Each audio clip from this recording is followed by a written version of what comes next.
السلام علیکم ویورز، میرا نام عطاء الرحمن اور آپ دیکھ رہے ہیں عطاء بخاری یوٹیوب چینل۔ قرآن کریم کی مسلسل ایکسپوزیشن کے سلسلہ میں آج ہم سورہ النساء کی آیت نمبر 160 کی ایکسپوزیشن کریں گے۔ ان آیات میں بات ہو رہی ہے جیوز کی عہد شکنی سے متعلق، ان کے جرائم سے متعلق، ان کی قانون شکنی سے متعلق، ان کے عقائد سے متعلق۔ اس میں کرسچن بھی آ جاتے ہیں۔ سابقہ آیت میں بات ہو رہی تھی کہ وہ جو کفارہ کا عقیدہ رکھتے ہیں کرسچن، کہ مسیح نے صلیب پر چڑھ کر ان کے گناہوں کا کفارہ ادا کر دیا، انہیں قبل از وقت جو ہے ایڈوانس میں ہی ان کو بخشوا لیا، اور قیامت کے دن مسیح جو ہیں ان کی اس عقیدے کے خلاف گواہ کے طور پر کھڑے ہوں گے، گواہی دیں گے کہ یہ ان کا اپنا بنایا ہوا عقیدہ ہے اور یہ جھوٹا عقیدہ ہے۔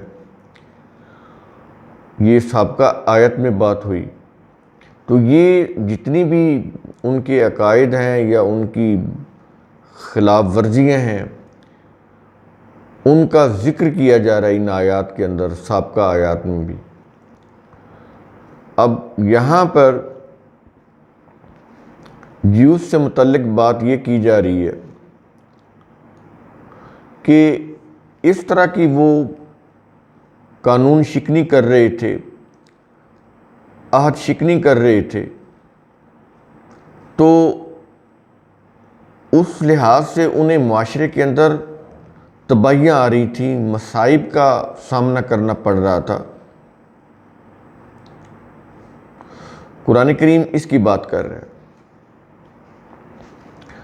اور ظاہر ہے کہ پھر ان کے لیے کوئی مخصوص احکام بھی دیے جا رہے تھے۔ جس طرح وہ چیزیں کر رہے تھے، جس طرح کے وہ عقائد رکھ رہے تھے، جس طرح کے وہ جرائم کر رہے تھے، تو ان کے متعلق احکام بھی آ رہے تھے۔ تو قرآن کریم یہاں پر اس آیت کے اندر ان کا ذکر کرتے ہوئے کہتا ہے، الفاظ ہیں فَبِظُلْمٍ، پھر ظلم کرنے کی وجہ سے ان کو تباہی پیش آئی۔ ظلم ہوتا ہے جو چیز کا مقام ہو اس چیز کو اس کے مقام پر نہ رہنے دینا، اس مقام سے یا تو بہت بلند کر دینا یا اس کے مقام سے اس کو نیچے گرا دینا۔ یہ ظلم کی بڑی جامع، یہ جتنے بھی جرائم ہیں جو ظلم پر مبنی ہوتی ہیں، بڑی جامع تعریف آ جاتی ہے، یہ سارے ظلم کے اندر آ جاتے ہیں، ایک لفظ ظلم کے اندر آ جاتے ہیں۔ تو پھر ظلم کرنے کی وجہ سے، اور آگے بتا رہا ہے ان کے متعلق، کیا یہ رہا ہے کہ من الذین ہادو، ان لوگوں کی طرف سے جو یہودی ہوئے، ان لوگوں کی طرف سے جو یہودی ہوئے، تو ان کی طرف سے ظلم کرنے کی وجہ سے، یعنی پہل انہوں نے کی، ظلم کیا انہوں نے، تو پھر اس کے جواب میں کیا ہوا آگے بتا رہا ہے، کیا یہ رہا ہے حرمنا علیہم طیبات، ہم نے ان پر بطور سزا کچھ اچھی چیزیں حرام کر دی، سزا کے طور پر۔ اب یہاں پر ایک عمومی بات کی جا رہی ہے، انہوں نے کیا کیا ظلم کیے، پیچھے ان کی ڈیٹیل بھی بتا رہا ہے۔ وہ ساری چیزیں آپ ذہن میں رکھیں تو ایک مجموعی طور پر ان کا ایک نقشہ سامنے آ جاتا ہے۔ تو کہتا ہے کہ یہ جتنی بھی چیزیں کر رہے تھے، اللہ کے قانون کے خلاف عہد شکنی کر رہے تھے، قانون شکنی کر رہے تھے، تو سزا کے طور پر کچھ طیبات جو تھیں، اچھی چیزیں حرام کر دی گئیں۔ یہ پرماننٹلی نہیں، سزا کے طور پر، وقتی طور پر۔ یہ چیزیں اس طرح سے سمجھ آئیں گی قرآن کی۔ اس دور کے اندر انہوں نے جو ظلم کیے تو اس کی سزا کے طور پر اس وقت کچھ چیزیں حرام کر دی گئیں۔ اب قرآن اس کی ڈیٹیل نہیں دے رہا، ضرورت نہیں ہے کیا چیز حرام کی گئی، کتنی مقدار میں حرام کی گئی۔ تو اگر اس کی بحث میں کچھ پڑ جائے، جیسے کہ تفاسیر کے اندر ہے، قیامت تک آپ فیصلہ نہیں کر سکتے۔ کور میسج کو سمجھیں، قرآن کا جو اصل میسج ہے، جو پیغام ہے، اس کو سمجھیں کہ سزا کے طور پر اس وقت جو کچھ بھی وہ کر رہے تھے، ظلم کی چیزیں کر رہے تھے، تو سزا کے طور پر کچھ چیزیں ان پر بین کر دی گئی۔ سمپل۔ جب وہ اس سے باز آ گئے تو وہ بین بھی ختم ہو گیا۔ نہیں، ایک شخص ہے وہ چوری کرتا ہے، ڈکیٹی کرتا ہے، تو اس کی آزادی جو ہے وہ عدالت بین کر دیتی ہے۔ وہ آزادانہ معاشرے کے اندر جو اس کا حق ہے کہ وہ جہاں چاہے چلا جائے، جو چیز کھائے، جہاں بیٹھے، جہاں چلے، یہ آزادی اس کا حق ہے نا۔ لیکن وہ جو اس نے ظلم کیا، جو کوئی جرم کیا، اس کی پاداش میں عدالت نے اس کی آزادی کو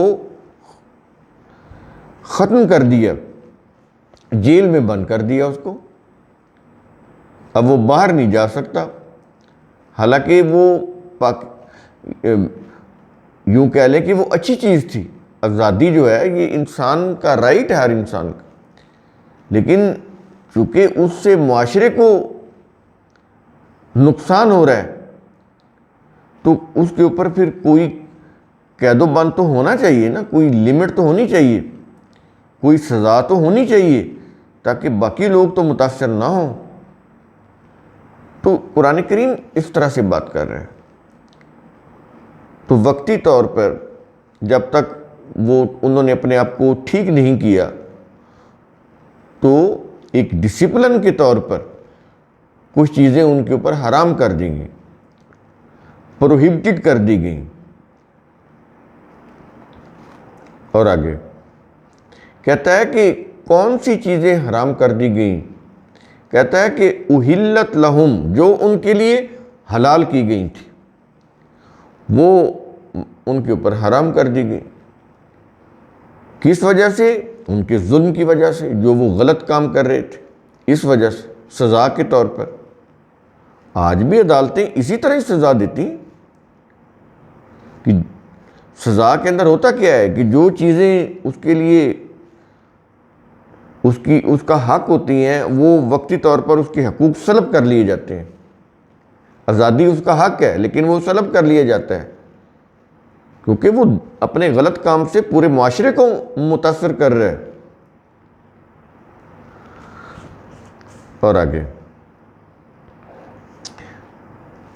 یہاں پر ایک اور بھی وجہ بتا رہا ہے قرآن کریم اس آیت کے آخر میں کہ کیوں ان کے اوپر بطور سزا وہ چیز حرام کر دی گئی۔ یہاں پر ایک اور ریزن بتائیے آخر میں، کہتا ہے وَبِصَدِّهِمْ عَنْ سَبِيلِ اللَّهِ كَثِيرًا، اور بہت سے لوگوں کو اللہ کی راہ سے روکنے کی وجہ سے ان پر وہ حرام کر دی گئی۔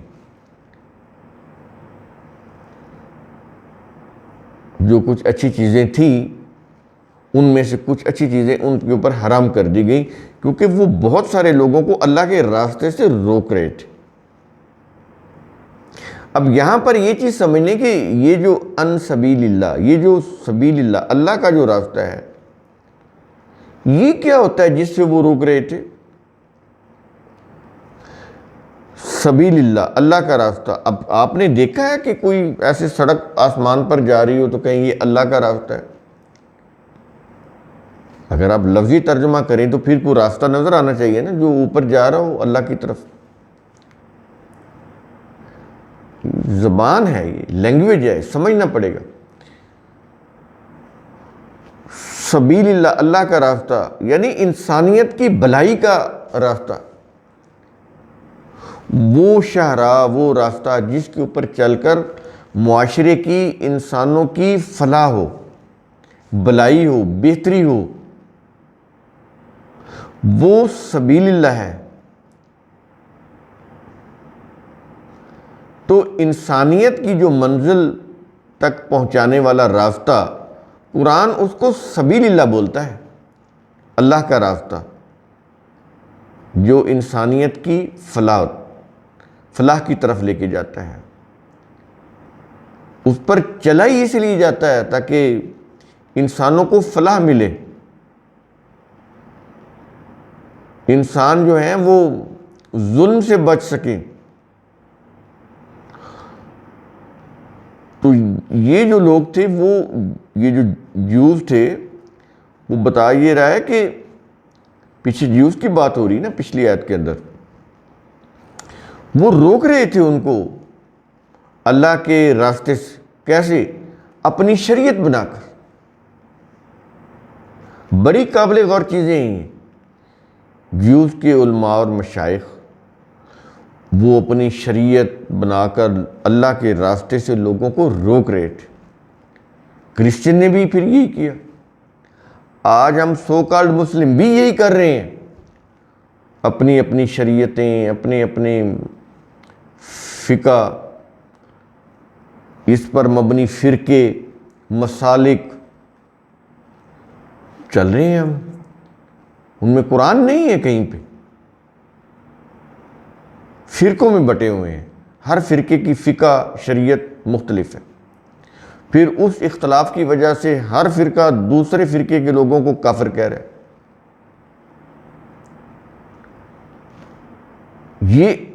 یہ اصل میں یہی تو عذاب ہے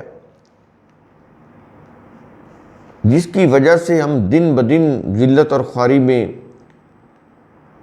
اس کی دلدل میں پھنستے چلے جا رہے ہیں۔ قومی سطح کے اوپر ایک قوم بھی نہیں ہے،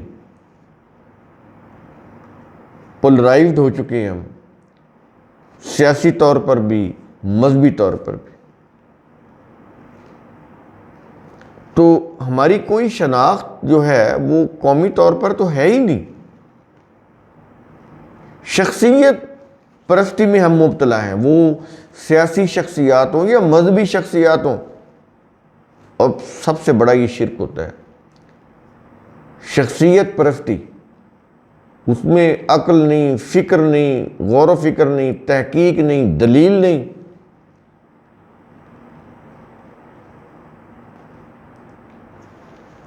آ بھی نہیں سکتی۔ شخصیت پرستی ہوتی اسی وقت ہے جب انسان عقل و فکر کو بالکل یوں کہہ لے تالا لگا دے، سوچنے سمجھنے کی صلاحیت سے محروم ہو جائے۔ یہ حالت ہو چکی ہے ہماری۔ قرآن کریم اس حالت سے بچانا چاہتا ہے کہ بچ جاؤ، اس تباہی سے بچ جاؤ۔ تو قرآن کریم کا اصول ثم تتفکروا، اس کی روح سے آپ خود بھی سوچا کریں، سمجھا کریں، غور و فکر کیا کریں۔ شکریہ۔